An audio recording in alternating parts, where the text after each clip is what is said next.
This is a tough one.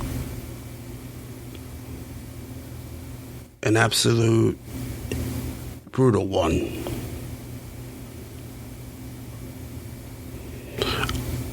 I am a massive football fan. I've been a massive football fan my entire life. And above all, in football, I am a Buffalo Bills fan. I love them irrationally.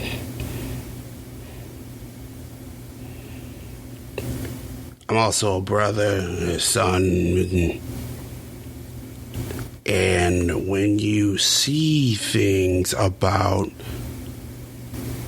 a member of a team that you spend probably too much time thinking about, it's difficult to explain the feelings that go to your head.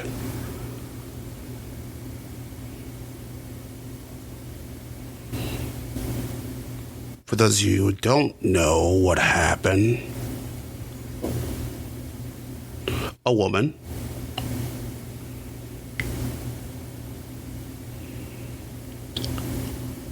the former girlfriend of star running back LaShawn McCoy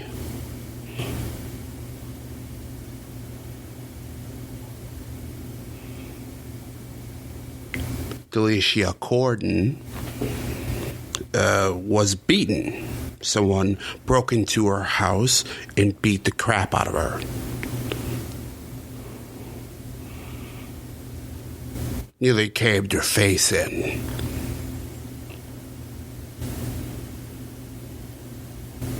And if LaShawn McCoy had anything to do with this, he deserves to be punished, and harshly. No doubt about that.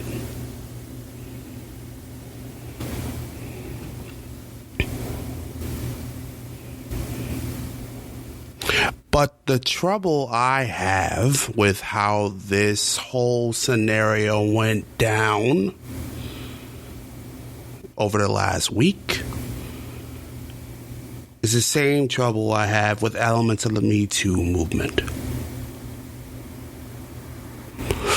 When you choose to take everything at face value, to not think critically about what is being presented,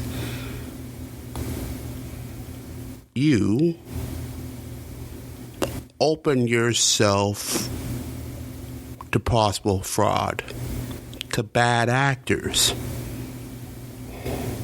to those taking advantage of that moment.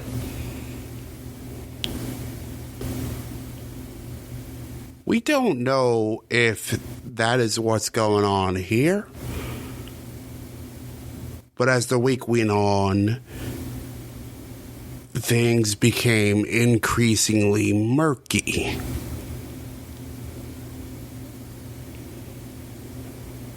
Hard to understand.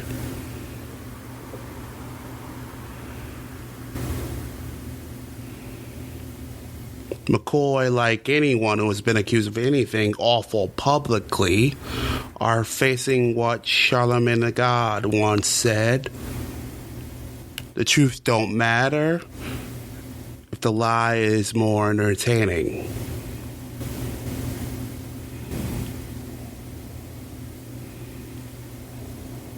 If we don't know, because so much of life is opaque and complex and unclear,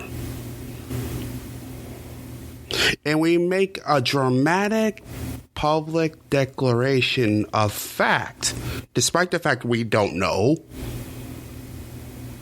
whether it's true or not, in this age, it sticks. Everything sticks, especially when it's dramatic.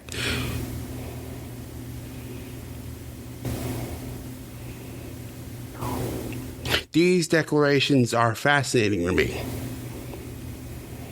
It's the how. The how is very often about the medium.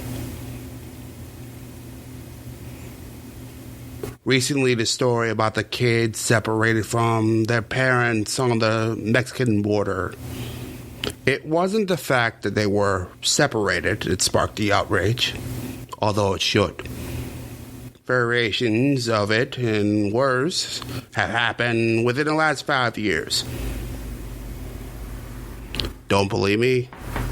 Google deporter entries and get back to me. A friend of mine reminded me of the term hagiography. On this issue, Barack Obama doesn't deserve that. No matter how horrible you think Donald Trump is. It wasn't the fact that we've had awful immigration laws in this country that sparked outrage, although that should. Our laws are uneven. We encourage one type of immigrant, namely white or educated or whatever, enforce all others who want to come into this country to enter under extreme circumstances. If it were up to me, I'd change the law. These things didn't matter. These things don't sway public opinion.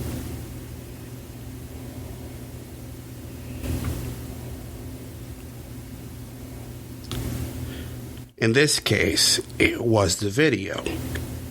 And you probably know what video I'm talking about. It was the video. The pictures. The kids in cages. Some taken out of context. Asked the deporter chief about that. Others not. It was the crying. It was the pain. It was the awfulness. The universal awfulness. If it was just in newsprint, if it was just some words on a blog or a website, it would not connect. It wouldn't stick. And these politicians would get away with it. Instead, there's been a massive backlash. Massive. I don't know if it's actually going to change anything, but it's been a massive backlash. And that's important.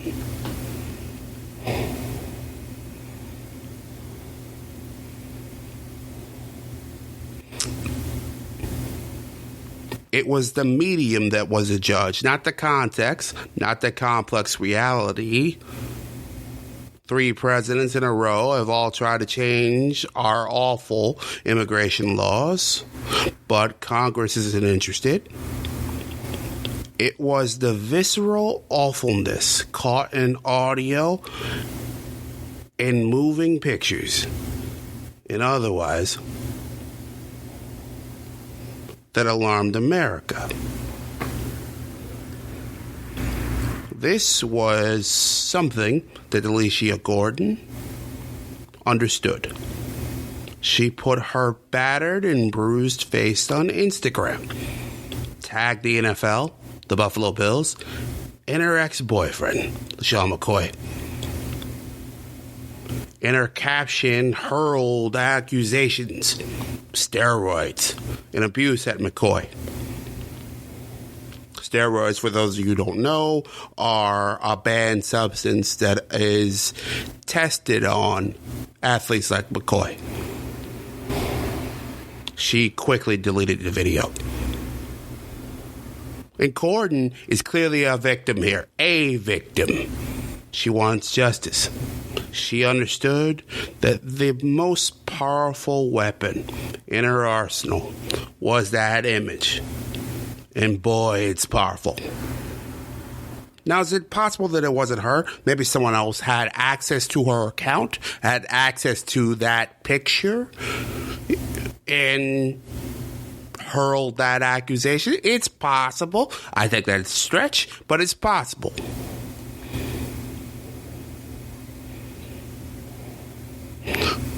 But I'm going to take that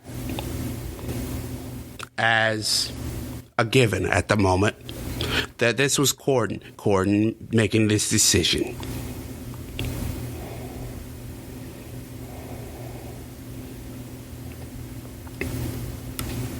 The power of this decision,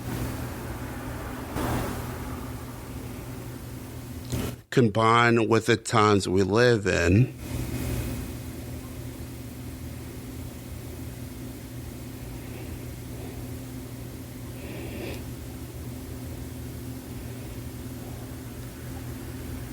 caused a hurricane of reaction. And I'm a due process kind of guy. The trouble is, we're in an era without the patience for it. McCoy got no due process, at least not yet. Fans, Bills fans, my fellow fans, rushed to his aid, while others instantly judged him as guilty.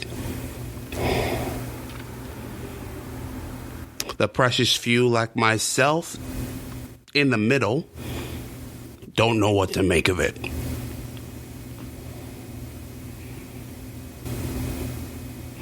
But the murky reality of it all doesn't really seem to matter.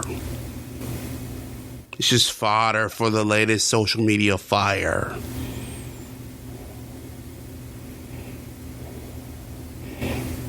And the murky reality of the relationship came out in the following reports that happened as the week went on. McCoy claimed immediately that she had seen Corden in months. McCoy won his jewelry, which was stolen and demanded during the incident. And McCoy's Georgia home, which was where the incident took place, was also in Corden's hands. McCoy wanted that back too.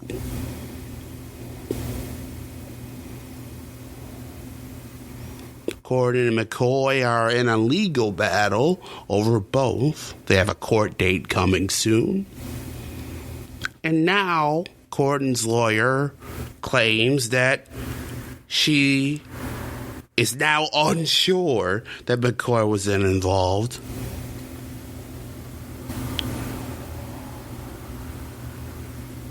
But the thing is, we're in an era without nuance. We're in an era where it doesn't matter that she's unsure now, under whatever circumstances she became unsure. It doesn't really matter. Doesn't really matter. Judgments have already been made. Judgments are instantaneous. The moment her face appeared on social media with LaShawn McCoy's name attached to it, judgments were named.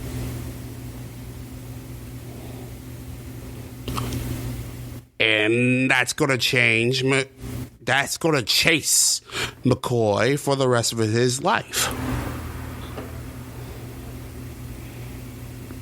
It's certainly possible that McCoy idiotically decided to hire a goon to attack Corden, to steal some jewelry. But honestly, I have no idea. And most of the people who are speculating have no clue either. The sad part to me is it doesn't really matter.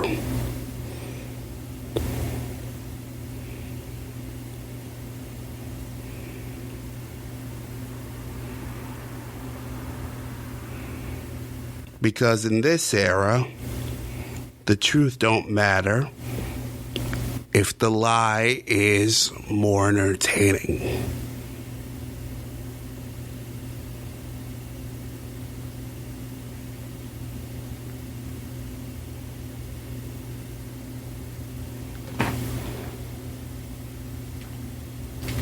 You can find this and past episodes of the evening paper at jamesbrowntv.com. And you can find me online everywhere at James Brown TV.